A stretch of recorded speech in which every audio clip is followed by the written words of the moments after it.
morning. Good morning. Good morning. Magkakaroon kami ng pag-harvest ni Mrs. ng aming backyard mushroom today, no? Harvestin namin yung mga mushroom ngayon. Dina-document namin to dahil ito ang aming kauna-unahang harvest dito sa aming 210 bags of mushroom. Okay, so gagawin ni Mrs. Ano? I-harvest na niya ngayon. Hilain ko lang? Oh, medyo i-twist mo lang konti. Hawakan mo yung plastic kasi baka maggulong-gulong yung mga... Hawakan ko yung plastic. Okay, twist. Twist mo ng konti. Yan. Tapos pull. Oh, okay. Oh, malaki no? Aray ko, how to cook this? Lalagay natin siya sa ampalaya. Palaya. Or dinengdeng. Or chop suey. Hindi yung ganito lang para malamanan natin ako. Ito naglaano na sa may ano. Tingnan natin.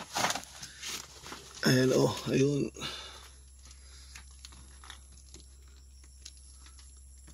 Twist. Pwede na ba to? Pwede na. Hindi, huwag mo na. Wala siyang kasabay. Ay, walang kasabay? Pag iwanan natin. Malalaki lang muna. Ang design kasi nitong ganitong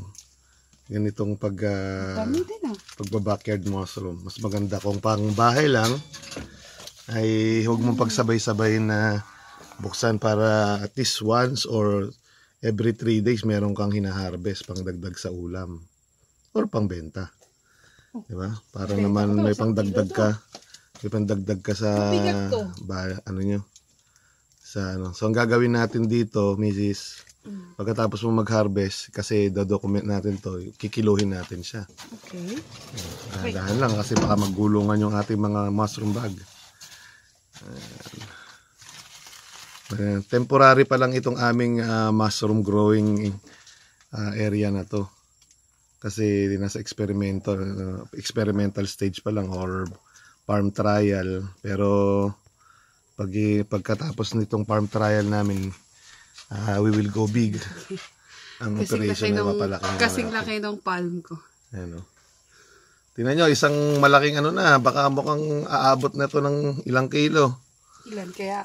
Tingnan natin. 1 kilo kaya to? Mahalang mushroom po ngayon, mga kapatid. Kunin na natin yun, walang kasabay. Oh, ang liit. Maiiwan siya. Ay ko. Aagahin na lang natin. Ang maganda dito sa mushroom na to, pwede mo siyang i-stock ng konti. Ng ilang araw bago mo, halimbawa kung hindi mo pa siya maluluto kagad, pwede mo pa siyang stock sa refrigerator. Tingnan nyo naman, no? May 1 kilo nga siguro to. Dami. First harvest. Okay. So, gagawin natin mamaya, i-ating, ano siya. Kikiluhin natin. Okay, tingnan nyo ha. So, meron tayo ditong kiluhan na pang 2 kilos lang, no? Tingnan natin. Tingnan mo yung isang ano lang, isang bunga niya ay almost 100 grams. Nasa 70. Nasa 70 grams na siya. O yung isang ano lang. O, tingnan nyo yun, ang laki nito, Ito yung kauna-unahang harvest natin. Tingnan natin na out of yung ating biniling 200 tawag dito 210 bags.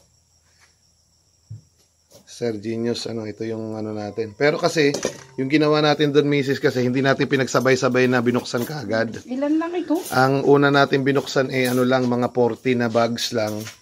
Tapos nung isang araw nagdagdag na naman tayo ng binuksan. Another siguro 20 bags yun, no? Or wala lang sa kilo. So tapos kahapon nag-ano na naman si Ate Susan ng